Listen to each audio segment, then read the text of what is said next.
こんちは。4G を自由にプレイ、パート10です。今回は、かわいそうな発掘体験を使っていくよ。この企画、かわいそうな武器よく登場しますね。武器はこれだね。なんと最高倍率の氷。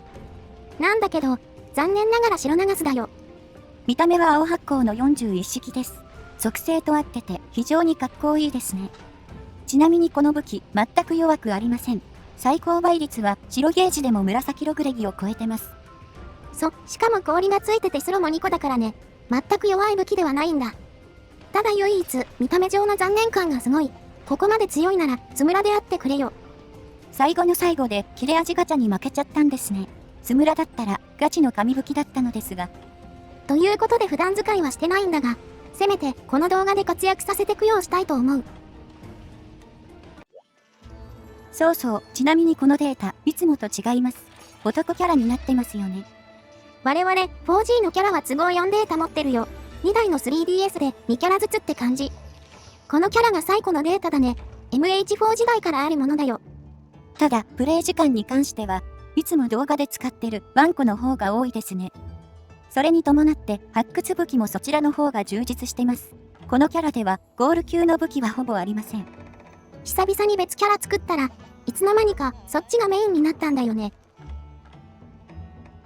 保持してるギルクエについても少し違います。今回はランナーの体験をやっていきます。何を隠そう。今回使ってる41式は、このランナークエで掘れたものだよ。もちろん、見た瞬間がっかりしたけどな。切れ味って一番最初に目に入るからね。そんな白長スくん、どれくらい通用するか見ものです。どちらにも氷が有効ですが、果たして。それじゃあやっていこう。ランナー自体は何度か動画でもやってるね。メインキャラの方で持ってるランナーはアックスコンですね。わざわざ別で調達したのにはいくつか理由があります。一番はシンプルにエイムオブトリックが欲しかったんだよね。ランナーなら楽に回せるし。あとは、この体験クエに少し問題があるからですね。それは後々わかると思います。それと、ぶっちゃけ41式の見た目が微妙なので、ギルクエ枠的に弾かれたところもありました。これについては優先度の問題ね。別に41式自体もかっこいいとは思ってるよ。ただ、我々の中ではムントと風流剣が抜けすぎてて、この2本とそれ以外になっちゃうんだよな。今挙げた2本以外だと、時点で来剣と改定剣が来ます。41式は、さらにその次でしょうか。今回、改めて41式の見た目について考えたんだが、やっぱり頭身が短いのが好みに合わないっぽいわ。剣部分は間違いなくかっこいいんだけど、全体的にずんぐりして見えちゃうんだよな。風流剣は細くてスタイリッシュな感じしますね。色も全体に影響するのでよく映えます。ムントもシルエットはずんぐりしてるんですが、頭身部分がはっきりしてるのがいいですね。41式も色が映えててかっこいいんだけどな。もうちょっと頭身部分が見えてて欲しかった。素材元から考えると相当よくできてはいるんですが、対抗馬が強すぎますよね。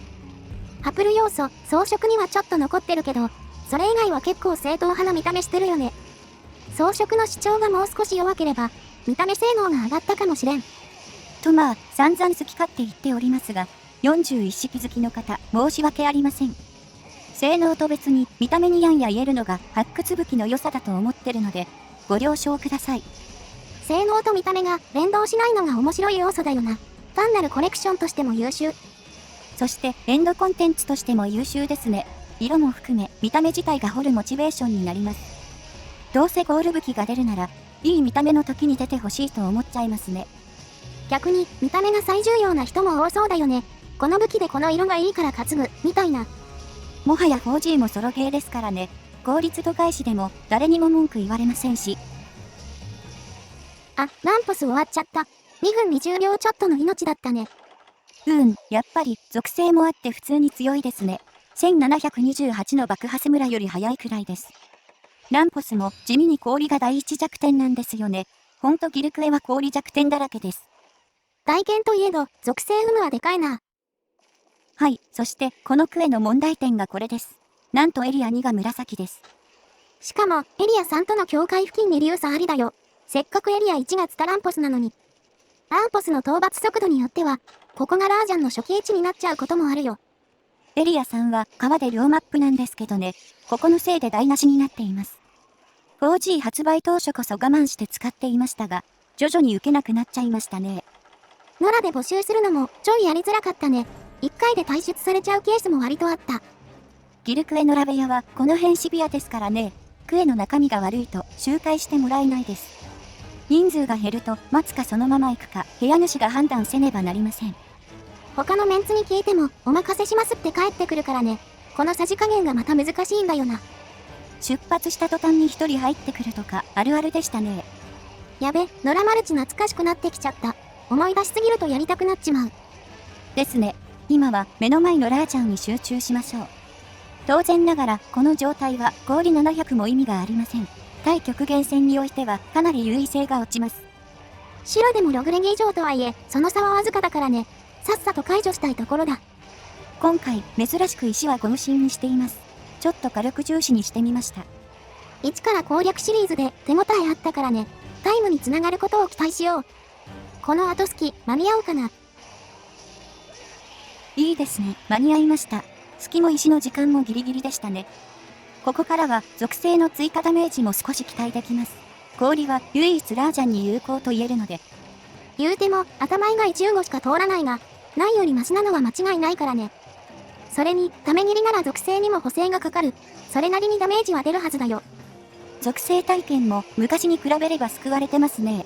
物理が圧倒的に大事なのは変わりませんけど。ための属性補正ってトライくらいからだっけ。今日ためは補正が強いんだよな。それに 4G は属性値が高いものが多い。特に発掘の属性値は優秀だね。普通に属性寄りの生産体験くらいありますよね。彼らがかわいそうです。属性特化の生産は物理性能が終わってるので、発掘はいいとこ取りになってますね。属性体験の倍率はよくて250ってところか。極限強化しても全然だな。そう考えれば、ブラミラってやっぱ抜けて優秀ですね。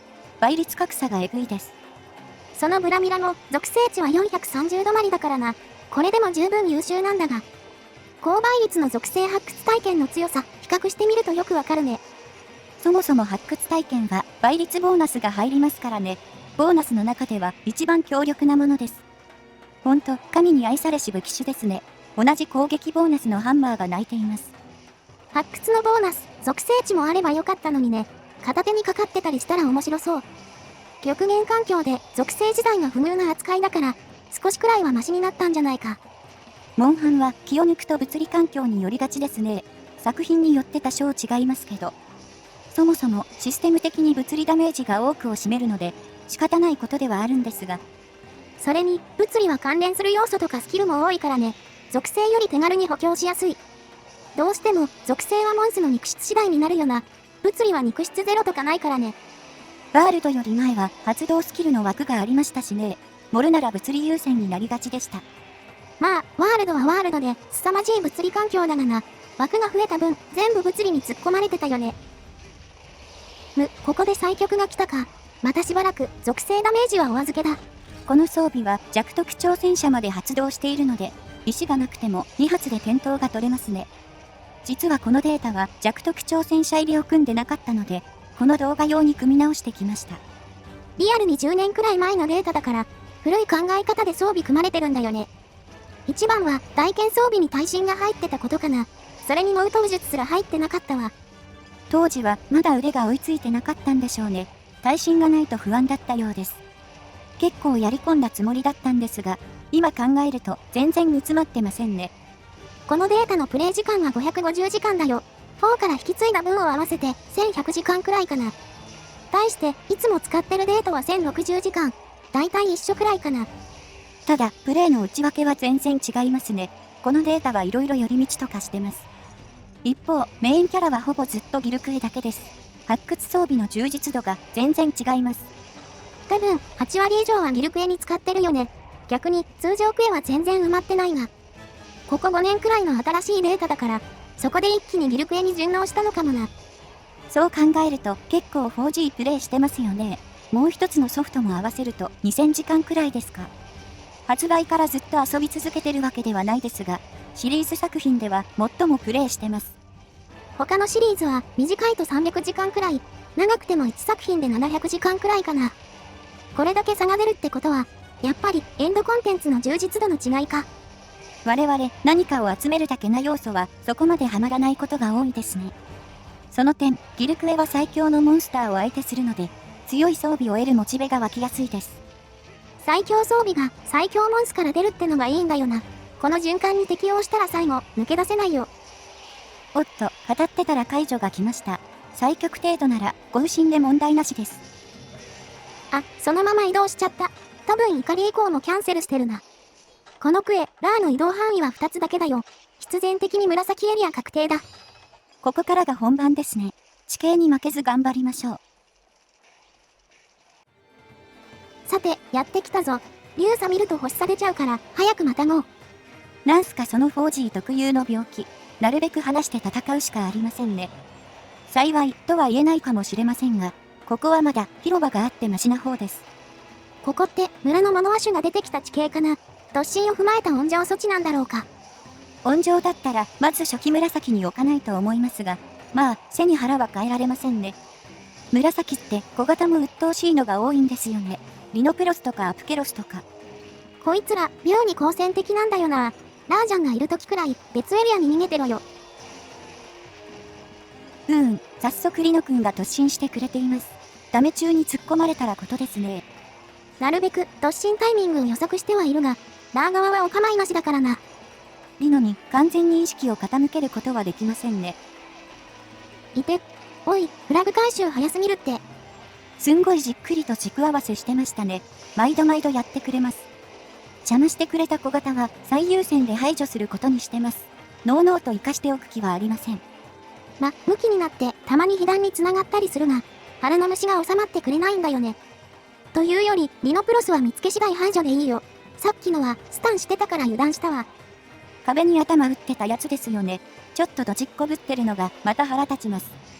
近寄ってくる小型はいるだけで危ないんですよね。無駄なヒットストップを生み出したりするので。あと、位置をずらされて被弾したりね。真面目に活かしておくのも危険だ。で、再局が来ちゃいました。さすがにちょっと火力不足感が出てます。スムラだと10分以内で終わったりするからね。このクエの場合は移動で食われた分もあるが。20回だけとはいえ、やっぱり威力 1.1 倍で殴れるのは大きいのかな。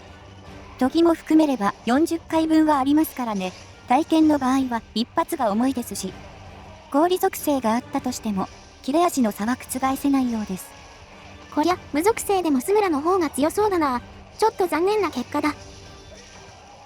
ここで終了ですか。タイムは11分ちょいでした。まあ、移動分も加味すれば遅くはないですね。予想通りといえば予想通りです。ますます、切れ味かけの残念感が強まったな。この武器自体は全然いい線いってるんだが。スムラ氷スロニなんて睡眠に並ぶスペックだぞ。ちょっとくらいおまけしてほしかったよ。タイラーは睡眠の次くらいになると思いますが、他のモンスターも含めればトップタイと言えますね。とりあえず気を取り直して、今回の報酬を見ていきましょう。ああ、オレンジすらない。今更このデータでゴール出ても困りますし、よしとしましょう。ほい、というわけで、白流す体験の回でした。なんだかんだ文句言いましたが、普通に使える武器です。ログレギの上位互換として使えるでしょう。それに、黙ってれば切れ味はバレません。スムラ詐欺することも可能です。これ、実際マルチで担いだことあったけど、多分、みんなスムラって思ってただろうな。バレるとしたら、硬い部位に弾かれるくらいですが、基本的には分かりっこないですね。それにしても、久々にこのデータ起動しましたが、いろいろ見れて楽しかったですね。発掘も少しだけど強いのは出てたからね。いずれそのあたりも紹介できたらいいな。ギルクエはろくなのがないので、装備紹介が主になりそうです。いつになるかわかりませんが、お楽しみにしていただければと。ほいじゃ、次の動画で。またね。